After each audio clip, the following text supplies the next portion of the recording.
జర్మనీలో ఉంటూ ఇప్పటికి ఆల్మోస్ట్ 10 ఇయర్స్ అయిపోయింది. బట్ స్టిల్ ఇంకా కూడా మనకి వింటర్ అంటే కొత్తే అనమాట. వింటర్ వస్తుందంటే అమ్మ బాబోయ్ అనిపిస్తది. ఏ రోజుకి ఆ రోజు కొత్త కొత్త ఫీలింగ్స్ అనమాట. వెదర్ రిపోర్ట్ చూడందే అస్సలు బయటికెళ్ళము.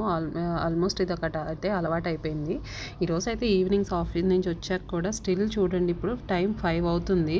బట్ వెదర్ అయితే మాత్రం ఎంత ఫాగీగా ఉండి కోల్డ్‌గా అసలు బా చలిగా ఉంది.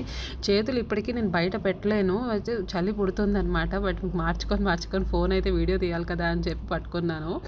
ఇంత చలిలో ఎక్కడికి వెళ్తున్నామా అంటే లైబ్రరీకి వచ్చాము. ఇంటికి దగ్గరే అనమాట. 2-3 మినిట్స్ వాక్‌లో వచ్చేసేయొచ్చు. ఇవి ఏరియా వైస్‌గా ఉంటుంటాయి అన్నమాట. గవర్నమెంట్ లైబ్రరీస్ ఇవి. ఇక్కడ మనం బుక్స్ అన్నది కార్డ్‌తో ఫ్రీగా తీసుకొనెళ్ళొచ్చు. పిల్లలకి బుక్స్ అవి చాలా చక్కగా స్టోరీస్ అవి చదువుకోవచ్చు. అండ్ పిల్లలకే కాదు మనం కూడా జర్మన్ నేర్చుకోవాలి అనుకుంటే మాత్రం ఖచ్చితంగా వీళ్ళ బుక్స్ ఫాలో అయితే చాలా బేసిక్ వర్డ్స్ అవన్నీ నేర్చుకోవచ్చు అనమాట. వొకాబులరీ అవి. అండ్ పిల్లలకి కూడా ఇక్కడ కొన్ని ఈవెంట్స్ అట్లా ఆర్గనైజ్ చేస్తుంటారు. మూవీస్, ఫ్రీ మూవీస్ అట్లా. చూసారు కదా పిల్లలందరూ ఎంచక్కా స్టూల్స్‌లో కూర్చొని చూస్తూ ఉన్నారు. అండ్ సరే కదా అని ఇంక మా వాడు కూడా మూవీ చూడటం స్టార్ట్ చేశాడు.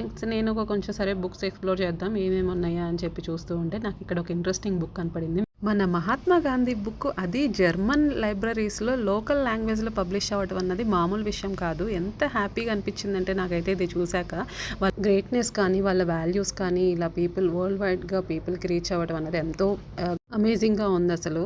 సో ఇవండి ఈరోజు మా లైబ్రరీ ముచ్చట్లు. మళ్ళీ నెక్స్ట్ వీడియోలో కలుద్దాం. వీడియో నచ్చితే మాత్రం please like and follow my channel.